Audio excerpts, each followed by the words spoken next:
We lost that close contact with nature in a sense that we are part of that nature.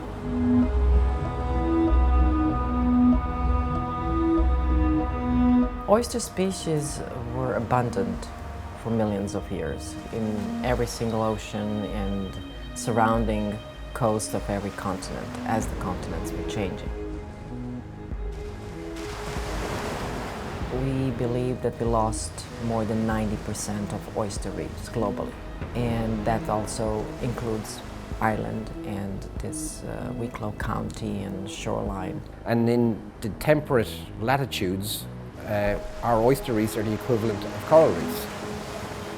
So just imagine if somebody tells you tomorrow, oh my gosh, we lost 90% of coral reefs. The whole world would be on its feet and they would just start to figure out what to do. Now we know so much about coral reefs because we had underwater photography, but we've nothing like that for oyster reefs. So we're shooting in the dark here, we don't know what was here.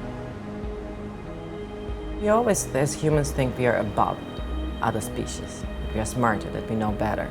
But nature already solved all the problems.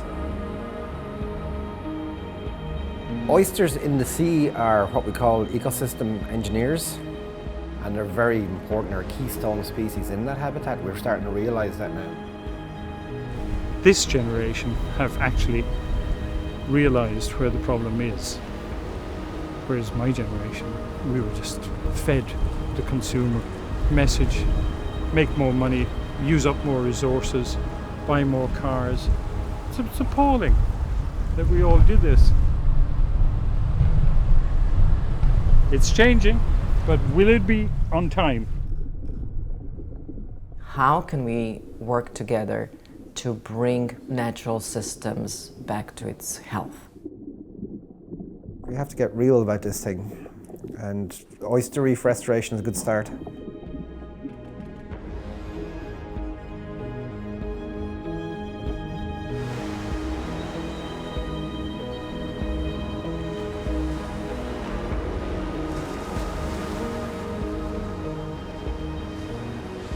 It was 2 years ago when I went to the International Oyster Symposium in Bangor in North Wales, and I kind of met all these oyster enthusiasts, and it was like this big family I didn't know I had, because I work on my own and it can be quite isolating. And then all of a sudden I was in a room with 150 people who are live and breed oysters all the time, and they're all academics and industry, everything.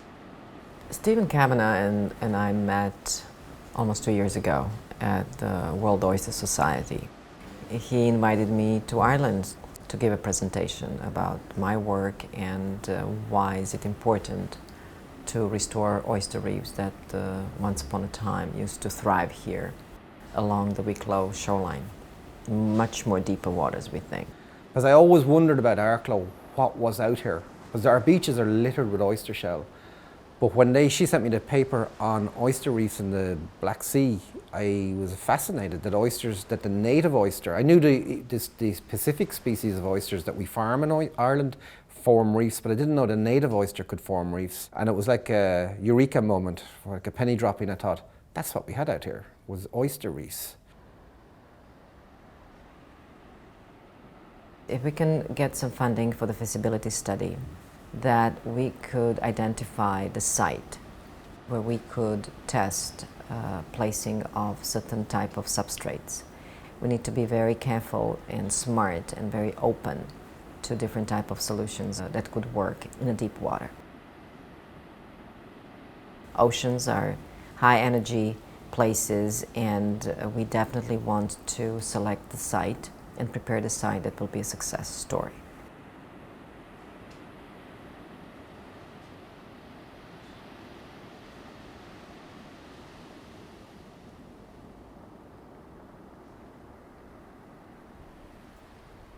The oysters, the Arklow oysters, developed a reputation. They got a reputation as being the best. You had fishermen then coming in from Dublin. You had them coming from Cornwall and the Channel Islands and from France. And in 1776, there's a reference to the Arklow fishermen have become very protective of their oyster beds. They have procured a 7-pound cannon gun. It's like something you'd see in the American Civil War. It is a big 2-wheeled cannon gun, And the Arklow fishermen said they would blow any non-Arklow fishing boat out of the water if they go near the oyster beds. That was in 1776.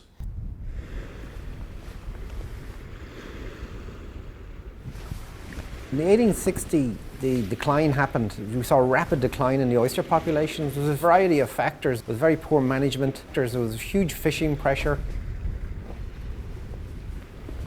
In the case of the Arklow oyster fishery, it was bigger than Arklow, obviously, because it extended from Ravens Point in County Wexford for about 90 kilometres along the coastline. It was a huge area. The British administration here at the time allowed fishing into the spawning season. Not to eat, but to remove the oysters, to recreate beds in northern France and Holland and in places like Essex in the UK. And in that 26-year period, the oyster beds off Arklow and all along the east coast of Ireland were just decimated.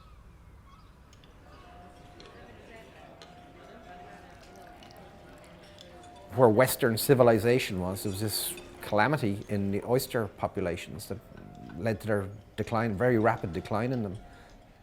Arklow oysters were so well regarded that any big party or big soiree or diplomatic occasion that was going on in Dublin Castle, they always wanted Arklow oysters. The Arklow oystermen built cages, wooden cages, and filled them with Arklow oysters, and they brought them up and moored them off Clontarf in Dublin Bay. But then Dublin began to expand, particularly after the famine. The Liffey became totally polluted, and that pollution went out into Clontarf, into the bay, and it actually poisoned the oysters in the cages, and many people got food poisoning.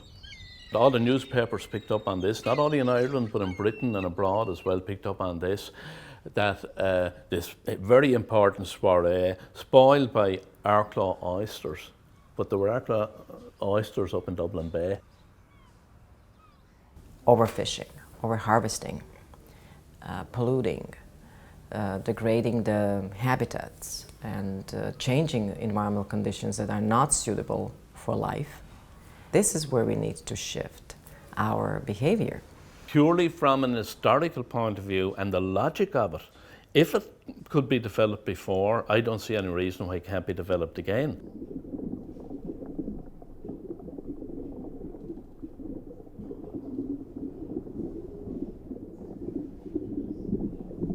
With this species, Ostra edulis, that we are trying to restore as a reef, we need to definitely figure out a lot of scientific questions. That's why we are gathering a strong scientific community in Ireland and in Europe.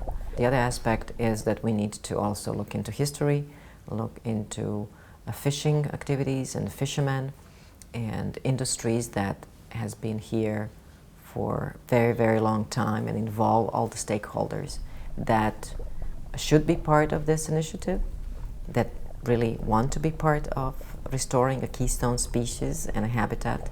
But a lot of people don't see it as a common sense. Some people see it as a threat or a use conflict, because, you know, in maritime industries, everybody wants their piece where they can do some activities. You know, this tide has to lift all boats. We all have to be involved in it for it to work properly. In order to select the suitable site, we definitely need to plug into the model all the environmental parameters, from sediment quality, water quality, all types of physical, chemical, and biological parameters have to go into this model to select the site that would be the most suitable, based on the knowledge we have. But we had the biggest oyster zone, if you like, so it's paramount that we get going as well.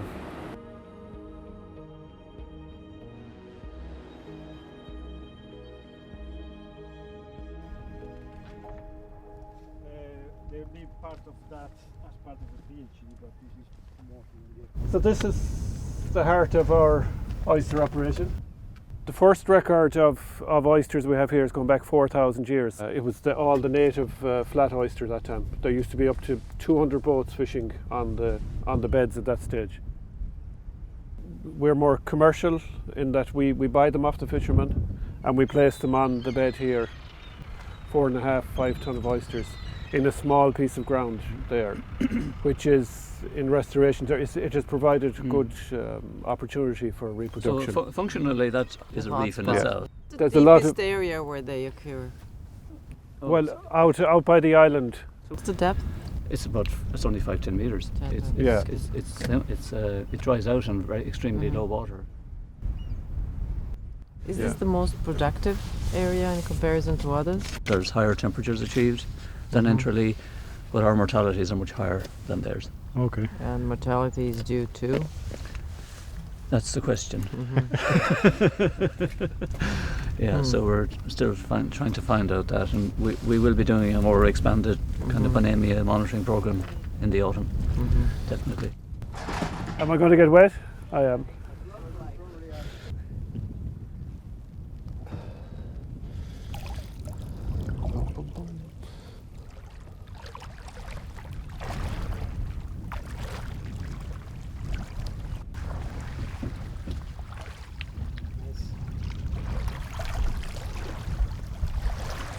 So these are the wild native oysters. So they're just sitting on the ground there all together. They're like that. They're all, okay. and some of them upside down. This oyster is 5 or 6 years old. Starts his sexual life as a 2-year-old male. So that'll release the sperm in the water. The female will take it in. She'll hatch the eggs on the mantle. There could be up to 1 million larvae inside one oyster. Wow. And that's released out into the bay, and that flows then with the tide. It's the only time it's actually free flowing, the oyster. What's the larval phase? How long is that? It tends to be 2 weeks. Right. And the next time that oyster reproduces, it's a female. So they're protandric hermaphrodites. So they change sex every time they reproduce. Let me take a picture. Well, you must have thousands of pictures of oysters. I do. But this is a Galway one. Yeah, exactly. Well trained. People are already born. No, thank you. No. They want to restore oysters, don't Yeah, they? Don't want I'm to not eat gonna eat them. You cannot be seen to be eating one of them. Especially on camera. The flat oyster doesn't tend to attach much.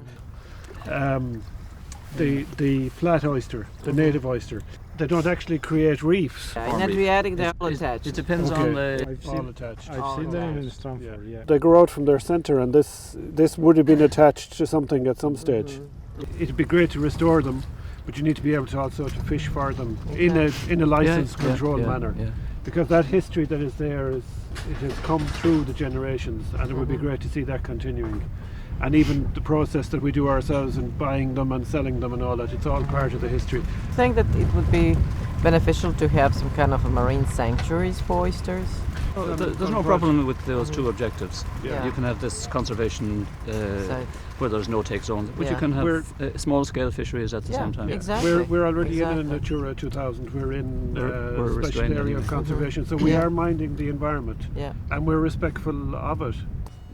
Here, the big reason why we don't have as many oysters as we had 50 years ago was the Bonemia parasitic infestation of oysters that was introduced in the 1980s, and that has decimated the stocks here. So we hope that some resistance to that has built up in the residual stock, or that we can, and that it doesn't really stop the restoration process. So we're still evaluating the role of that disease. When they brought that Giga species from America, they brought Bonemia with it, and that's when it was introduced into our native populations. So when it was introduced initially, some estimates say it wiped out 70% of native stocks. We're hoping that the native oysters that are left have a degree of resistance to it, and when they reproduce, their offspring will again have a degree of resistance to Bonemia, and we can establish the reefs. 1 in 8 species now is in danger of extinction on the planet. So oysters, in terms of promoting biodiversity, are very important. What are the suitable conditions, environmental suitable conditions for oyster reef to thrive? And this is something hard to answer quickly because we don't have an oyster reef nearby to check it out and see like, okay, what do you like? What are the conditions we need to replicate somewhere else? So that's where we have to really set up the monitoring systems, continue seeing the responses from life in a short period of time so that we can adapt our techniques. Of course, we are talking about, a larger infrastructure initiative. There are some solutions like e-concrete that just recently received a UN award for climate change because they're an amazing solution for shorelines adaptation and restoration. Oysters weren't just filtering the water and providing this ecosystem service. They were also protecting the coast from coastal erosion. They were doing a lot of things. We're seeing sea levels rising with climate change. We're seeing acidification of the ocean, which is really serious, and oysters were a buffer against that. They're a buffer against climate change.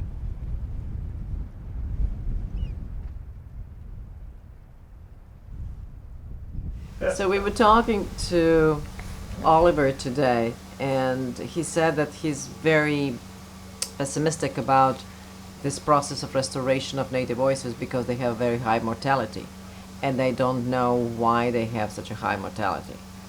So I have a little hypothesis about that, but I would like to hear. Yeah. Every difficulty that I have ever encountered in oyster restoration or in developing an oyster bed has been a human causality. Each time. People are very, very ruthlessly embedded in what I would say is their perception of what they are entitled to. Then when you superimpose on that the ruthlessness with which they distributed the disease around the coast, and that was through plain greed. Now we have a real problem. We have a real problem in that it is much more difficult in this particular part of the world to regenerate an oyster bed. A lot of people think that there is a built-in conflict in exploiting an oyster bed and developing an oyster bed. I don't. I think it's just a succession. You must have a moratorium on fishing to actually develop it to a stable state. Exactly. But if you don't then harvest after that, you actually increase the possibility of further infection because you're creating a tenement. The actual response of the different oyster beds to the exact same progeny can be quite different. So I would be a very foolish person to say to you, this is not going to work, or it is going to work. Well, for our project, of course, is Wicklow. And the current over there, you've been at sea for years, so Yeah. you've experience going down the Irish Sea. It's a very strong current. That's going to cause its own problems. And that could be good or bad for shellfish if we put stuff out there. Well, the first thing that I would say about that is a much more stable environment than extremely inshore environments like we have here. This is a self-contained piece of equipment, the hatchery, and mainly it's got to do with production of clams and oysters. But the oyster we're talking about is Gibus oyster. Those are very small oyster seed. Each individual is actually an oyster. They look like pieces of dirt. I'm going to take a picture of that. 3. So those are, believe it or not, triploids. Meaning they have 3 sets of chromosomes, you have only 2. They have 3. There's a small group down here which are very important oysters, and they're tetraploids. They have 4 sets of chromosomes. The problem with it is that you can have 70 million animals in one of those bins, and you might get 300 at the end of this process that survive. What you have in your hand is worth €1,000. Wow. Yeah, that's what the French sell them for. You can produce millions of triploids. It's not really a creative concept. You are just using Mother Nature's normal reproductive capacity, and we're manipulating it. But it is not genetic modification.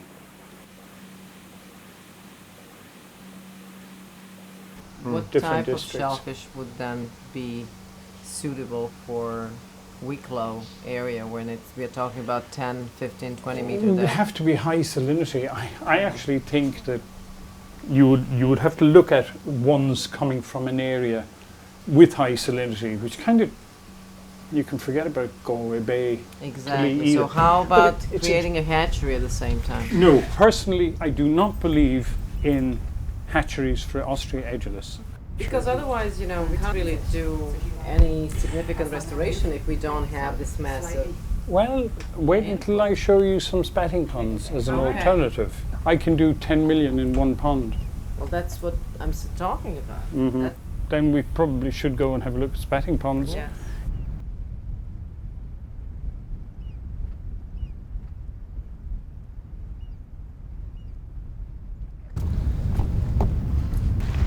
This is an old oyster bag.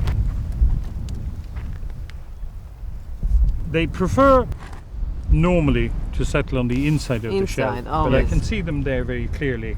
Yeah, they're also Yeah. sandy patches. But Yeah, I can see them. look, we missed that one.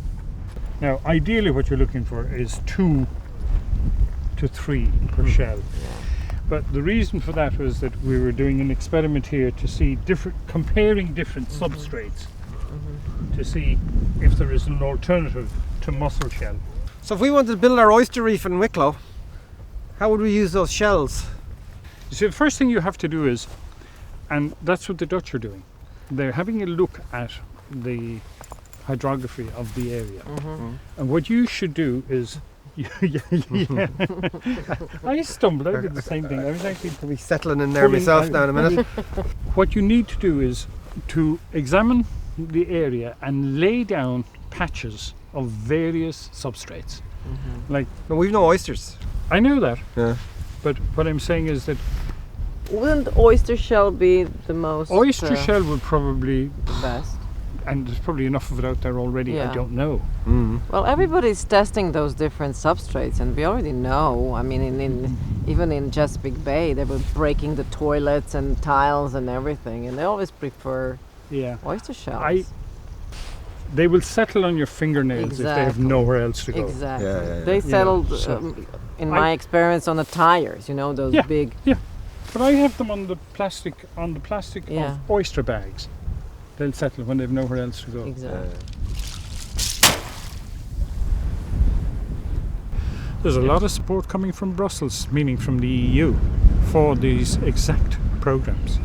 So I would argue that this is an opportunity for people to get back to where we were with oyster production. An opportunity that probably won't come again. With good management, we can get back to the sort of figures we had 150 years ago. But that does require community effort. It can only be done if the community agrees to it. Oysters, when you work with them, they will come back if you are creating conditions conducive to life for them and for everything else, because no species on this planet wants to live alone. We need to understand that all the species and all those systems, natural systems, are actually collaborating. They work with each other to thrive. And then when we try to restore one of those habitats or species, it's not going to work as well as if we would restore all of them together. With Anna Maria, we're looking at a biomimetic approach to habitat restoration. We want to put other things like kelp forests and possibly mussel beds, different species that help lock the sediment. And there's a whole interaction and synergy between these different species. And that overall habitat could develop quite quickly. Everybody's asking me or my colleagues, okay, how we need to prove that they would thrive better if we have them in this type of a transect and a communication. So like, I don't live that long. We need hundreds of years to prove how this transect is actually supporting each other. But I said, like, isn't that obvious that the nature established those systems together because they were really supporting each other and thriving? Why do we need to prove something that nature already proved for millions of years?